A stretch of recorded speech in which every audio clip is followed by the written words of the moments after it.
तुम्हें ना किसी के भी मेहनत की कद्र करनी चाहिए। अब किसी को सफाई करने का तनख्वाह दे रहे हो तो इसका मतलब ये नहीं है कि तुम जानबूझ के फर्श गंदा कर दोगे या कोई जगह गंदा कर दोगे। तुम पहले ऐसे नहीं थे।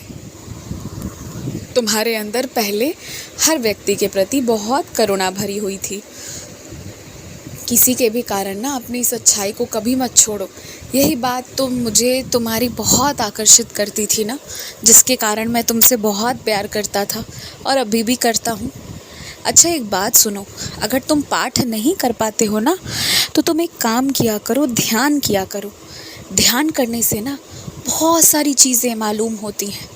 कहाँ गलती हुई, कहाँ क्या करने से चीज़ें ठीक हो सकती हैं, कौन सी विधि अपनानी चाहिए, क्या सही है, क्या गलत है, क्या नहीं है, सब जानने का, सब करने का तरीका है ध्यान करना। ध्यान करने से ना तुम्हारे बहुत सारे सवाल हैं ना, जैसे तुम्हारे बेहद किसी करीबी का चले जाना जिसका दुख तुम्हारे अंदर है, या फिर किसी को ऐसा रोग होना जो तुमने कभी सोचा नहीं था, या एकदम से जीवन में कुछ चीज़ों का रुक जाना। तो ये सारी चीज़ें क्यों हुई, जो ये सवाल करते हो ना, तो इसका जवाब मिल जाएगा तुम्हें। और उससे भी बड़ी बात, अब तुम्हें क्या करना है ये भी पता चल जाएगा। तो ध्यान करके देखो। जो बात ध्यान करने में है ना, वो एकदम अलग बात है। वो एक अलग जुड़ाव, एक अलग जगह तुम्हें ले जाकर रख देती है।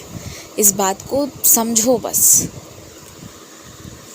तुम्हें लक्ष्मी नारायण के, तुम्हें जिस भगवान से जुड़े हुए जो पौधे लगाने हैं लगाओ।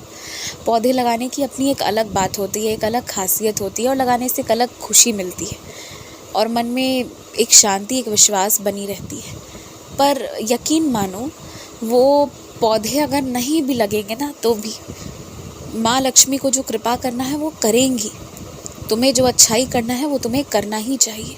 और एक बहुत साफ शब्द में, बहुत आसान से मैं तरीके से समझा दूँ अगर, तो जो लक्ष्मी की चाह रखता है ना, उसे उसी लक्ष्मी से ज़रूरतमंद लोगों की सेवा करनी चाहिए।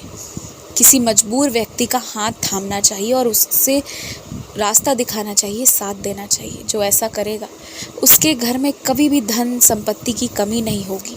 और साथ ही साथ अगर चाहते हो कि घर से नकारात्मक ऊर्जा गायब हो जाए, तो रोज़ ये बहुत ज़रूरी है कि तुम अपने घर से थोड़ा थोड़ा जो भी कचरा है जिस कोने में, वहाँ से हटाना शुरू कर दो। हटाओगे नहीं तब तक ऐसा कुछ होगा नहीं, है ना।